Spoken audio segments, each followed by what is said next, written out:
Long before the great war of Kurukshetra, before the dice were ever thrown, and before the Pandavas and Kauravas were even born, a cosmic drama was unfolding. This story is not about kings and their kingdoms, but about justice and Dharma itself. It begins with a sage named Animandavya, a man of great austerity and deep meditation.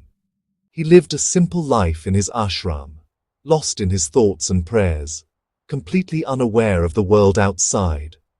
One day, a group of thieves, running from the king's soldiers, entered his peaceful ashram. They hid their stolen treasures there and ran away, leaving the sage to face the consequences alone. The sage, deep in his meditative state, did not notice them come or go.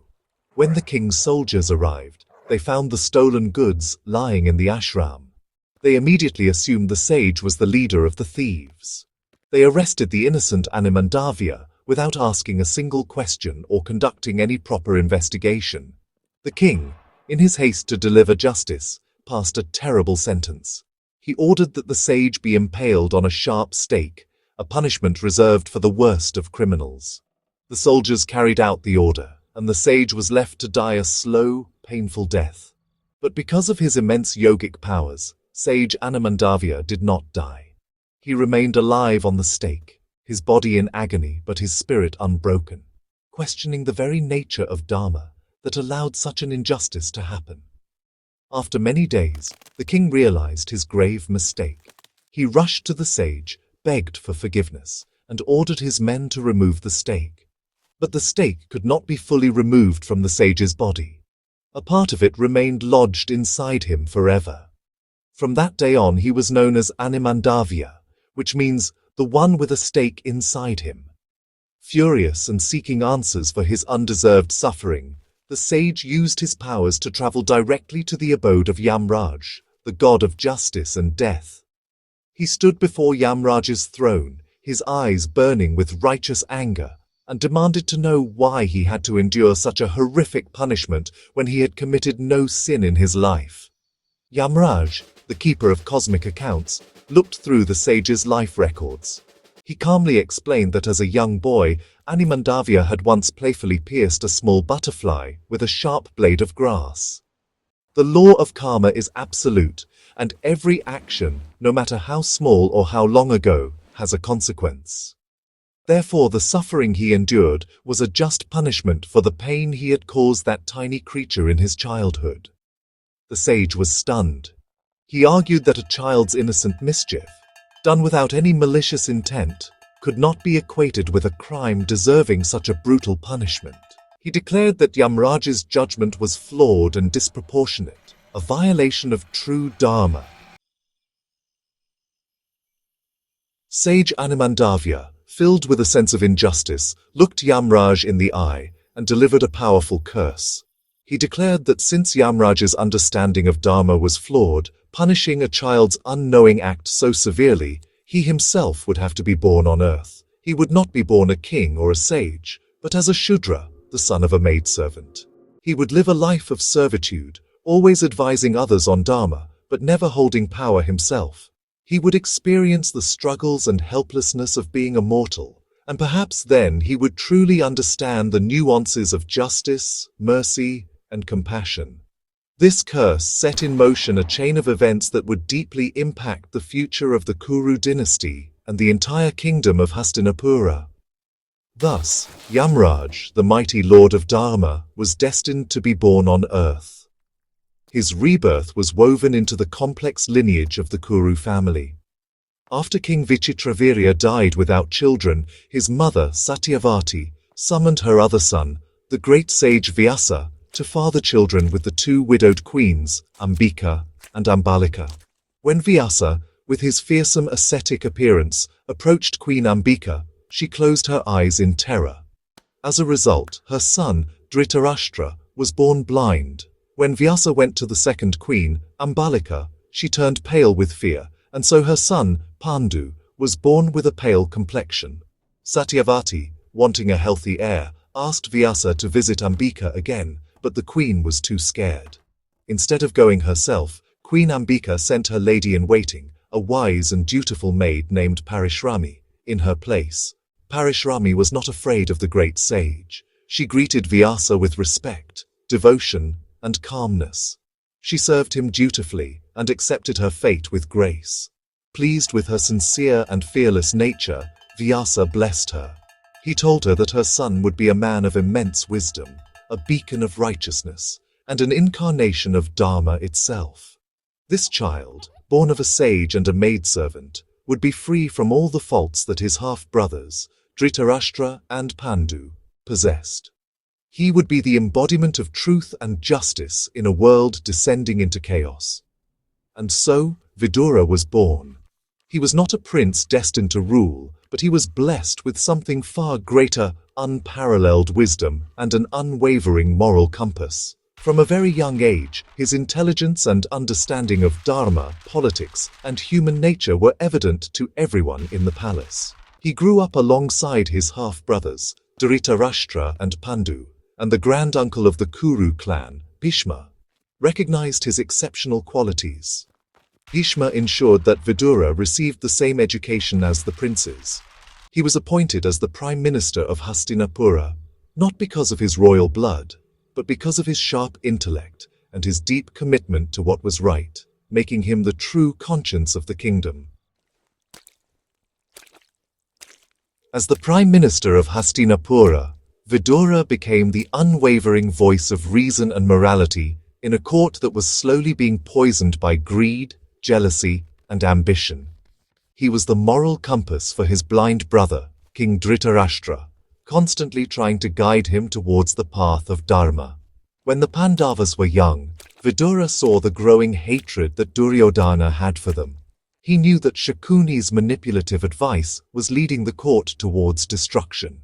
Vidura repeatedly warned Dhritarashtra about the dangers of his blind affection for his son, Duryodhana. He tried to explain that protecting Dharma was a king's highest duty, even if it meant punishing his own children for their wrongdoings.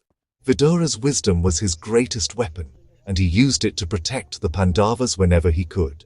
He was the one who uncovered Duryodhana's sinister plot to burn the Pandavas and their mother, Kunti, alive in the palace of wax, the Lakshagriha. He could not openly defy the prince, so he sent a secret message to his nephew, Yudhishthira. He spoke in a coded language that only Yudhishthira could understand, warning him about the flammable nature of the house and advising him to arrange for an escape route. It was Vidura's timely and intelligent intervention that saved the lives of the Pandavas, allowing them to escape the fiery trap and live to one day reclaim their rightful place. One of the most defining moments of Vidura's life was his courageous stand during the infamous dice game. As Draupadi was being disrobed and humiliated in front of the entire assembly, the great warriors like Bhishma and Drona sat with their heads bowed in shame, bound by their oaths. But Vidura could not remain silent. He stood up and fiercely condemned the actions of Duryodhana and his brothers. He challenged the elders, asking them how they could sit and watch such a terrible adharma unfold. He argued that a woman staked in a game that was already lost could not be considered a slave. His was the only powerful voice that spoke out against the injustice, even though no one listened. Even Lord Krishna, who was himself an incarnation of God, held Vidura in the highest esteem. When Krishna came to Hastinapura as a peace messenger, he rejected Duryodhana's lavish invitation to stay in the royal palace. Instead, he chose to stay at the humble home of Vidura. This act showed everyone where true Dharma and purity resided. It was not in the wealth and power of the palace, but in the simple, righteous home of the Prime Minister. Krishna honored Vidura's integrity and devotion, enjoying the simple meal offered to him with great love. This gesture was a clear message to the entire Kuru court about who Krishna considered truly righteous and worthy of respect. The constant insults and disregard for his counsel eventually became too much for Vidura to bear. His heart ached as he watched Hastinapura slide towards a catastrophic war that he had tried so hard to prevent. The final straw came when he once again advised King Dhritarashtra to choose the path of righteousness and return the Pandavas' kingdom. Enraged by this advice, Duryodhana openly insulted Vidura in the court. calling him the ungrateful son of a maidservant who was siding with the enemy. Hearing these cruel words, Vidura realized that his presence in the palace was no longer valued. With a heavy heart, he broke his bow, a symbol of his service to the Kuru state, and walked away from the kingdom he had served his entire life. Vidura spent the years of the war as a pilgrim, visiting holy sites and seeking peace. After the war ended and Yudhishthira was crowned king, Vidura briefly returned to Hastinapura to offer his final guidance to his grieving brother, Dhritarashtra. He advised the old king to renounce the world and seek spiritual solace. Having fulfilled his final duty, Vidura himself renounced everything and retired to the forest to live the life of an ascetic. He gave up food and water, engaging in deep meditation, preparing for his final journey. His life on earth, which began with a curse, was now nearing its peaceful and predestined conclusion, a full circle of Dharma. In the end, the Pandavas, while wandering in the forest, came across Vidura in his final moments. They found him in a state of deep meditation, his body frail, but his spirit radiant. As Yudhishthira, who was also known as Dharmaraja for his righteousness, approached him, Vidura opened his eyes. Without a word being spoken, a profound connection was made. Vidura's soul peacefully left his mortal body and mystically merged into the body of Yudhishthira.